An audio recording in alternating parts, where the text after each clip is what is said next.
the Lydian mode.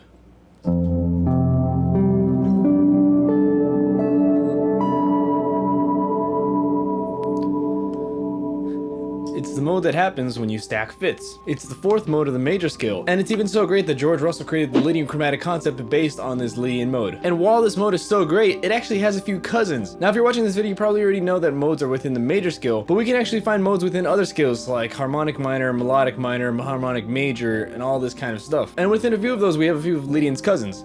So today I'm going to go right into that. Hey, what's going on everyone? This is Nick. If you're new here, I'm a Brooklyn-based guitarist, and today we're going to be talking about 5 cousins of the Lydian mode. So first off, before I dive in, I really want to mention that if you're not super comfortable with modes or you're still kind of confused about modes, I would recommend checking out this video on what exactly are modes, so you can kind of get to the bottom of that before we dive into this, because this goes into modes of a few different scales, and if you're not comfortable with the modes of the major scale, then these are really going to prove to be difficult. But anyway, without further ado, let's jump in. So the first mode that we have is Lydian Augmented. It's essentially the Lydian mode but with a sharp 5. So the only note that's different between Lydian Augmented and Lydian is a sharp 5, and this is found as a third mode of melodic minor. So if I'm starting on C, since it's the third mode of melodic minor, it would actually be part of A melodic minor. And if we play an A melodic minor scale over a C bass note, we'll get the sound of Lydian Augmented.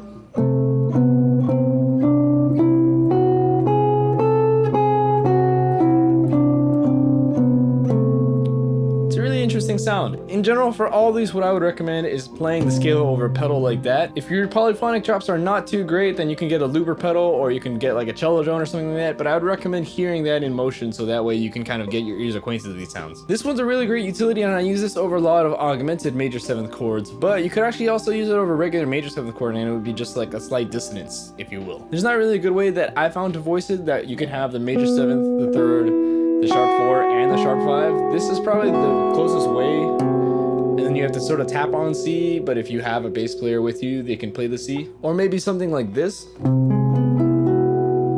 This is a technique that I learned from George Van Epps, where I'm basically barring 2 different frets. So I'm playing root, sharp 5, major 7th, major 3rd, and sharp 11. But now we get to the second cousin of Lydian. Now we have Lydian flat 3 or Lydian diminished. This is essentially like a minor Lydian sort of sound, and the only reason why it's different from half diminished is because it has a sharp 4 and the perfect 5th, opposed to half diminished, which normally has a flat 5th and a perfect 4th, or at least just a flat 5th. That kind of chord would look sort of like this. We have a minor major 7 sharp 11 chord, which is a really unique sound. I don't think I've really heard it in any context actually. So if you can find something, then by all means send it to me. Here's another way to play where I'm wrapping around my thumb around the E string on the C note. So we have the root, the 5th, the major 7th, the flat 3, and the sharp 11. For this one, if you wanted to sound like Lydian flat 3 and not just a half diminished chord, you definitely need to incorporate the perfect 5th. Now Lydian flat 3 actually comes from the 4th mode of harmonic major. So basically this would come from G harmonic major, which is the major scale with the flat 6. And here's what would happen if we played G harmonic major over the C bass note.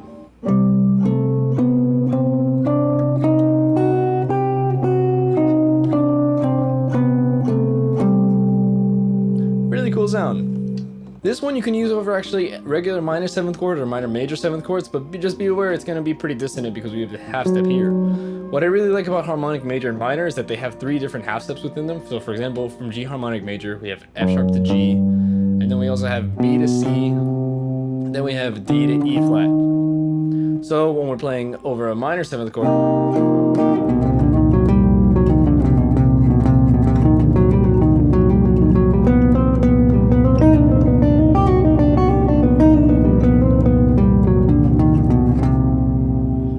have sort of that half step thing going on and like do a lot of motivic things. To me, in my opinion, it's a really cool sound. There's also a bunch of triad pairs, but anyway, we won't get into that today. If you do want to get more into that, I do have a video on the chords within harmonic major, so feel free to check that out. But anyway, moving on. The next cousin of Lydian would be a Lydian sharp 9, and this is probably one of my favorite of the cousins that I'm going to talk about. And it's exactly how it sounds. It's a Lydian mode, but we have a sharp 9. This is probably my favorite voicing of it, and this one I do use relatively frequently. There's actually one example of this that I can give, which is at When Sure to Speak No Evil. At the end of the bridge chord, it's actually E flat major 7 sharp 9 twice. It's like, it's a D flat major 7. But to me, this is a really nice sound. I actually do use this over major 7 chords quite a bit, and it also has a half step thing. And Lydian sharp 9 is the flat 6th mode of harmonic minor scale. So if we're playing C Lydian sharp 9, it's actually coming from E harmonic minor.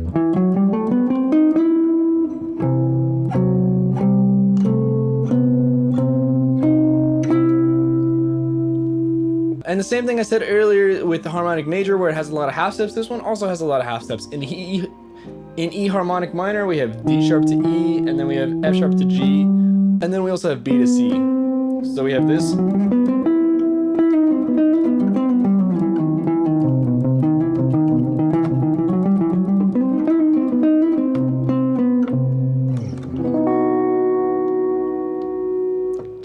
But anyway, moving on to the 4th cousin, this one is Lydian dominant, and this is probably one of the most common ones that I see. Popular places for Lydian dominants are whenever you're doing a tritone substitution, which is essentially taking a 5 chord, bringing it up a tritone, and playing that dominant chord. That works for several reasons that I talk about in my video on modes of melodic minor, but anyway, it works really well in tritone substitution situations, or when you're resolving from half steps, so like for example D flat 7 to C major, or like in dominant 2 chords like in the tune Take the A Train.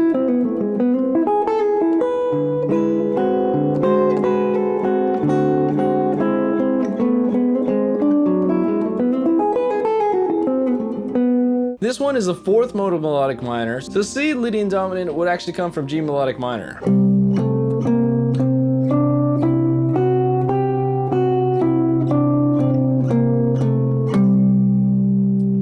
That one's also a very interesting sound. And finally we get into the 5th cousin, which is the one that I've probably looked at the least. This one is Lydian flat 6. This one actually comes from the Byzantine scale, and this one is actually the 4th mode of the Byzantine scale. So it would be from G Byzantine scale. And what's really interesting about it is we have 3 half steps in a row, because the Byzantine scale is like the harmonic major scale with a flat 2. Now what that does is that it actually creates 3 different half steps. So if I'm playing G Byzantine, we have this.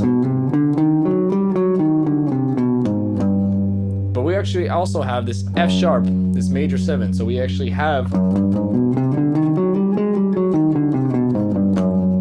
3 different adjacent half steps in addition to the other 2 half steps that we have in the scale. So we got a lot of stuff going on. I'm going to play the G Byzantine scale with the C in the bottom. And I'm actually going to start on F sharp so you can hear the 3 half steps in action.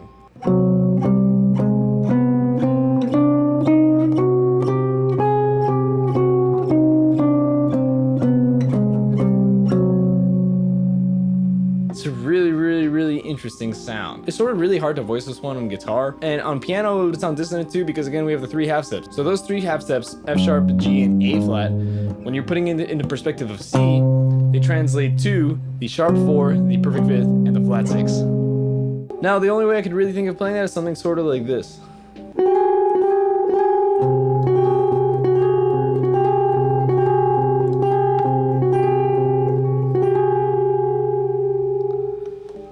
Not the most pleasant sound, and also kind of painful, and to really get the chord we'd have to do something more like this,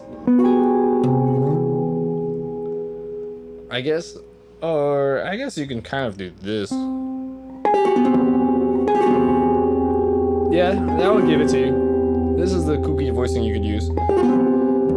Although then this would be C major 7 sharp 11 flat 6 over E. So that's another chord altogether.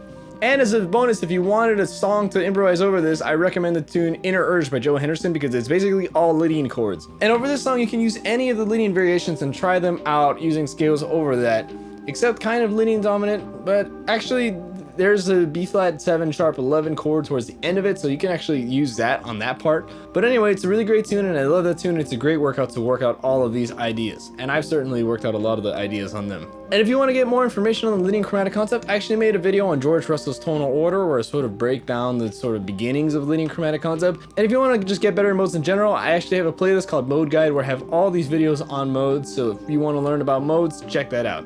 But anyway, that's about all I have for you today. Thank you so much for watching. If you made it all the way to the end, I really appreciate you. I hope to see you in the next video, and take care.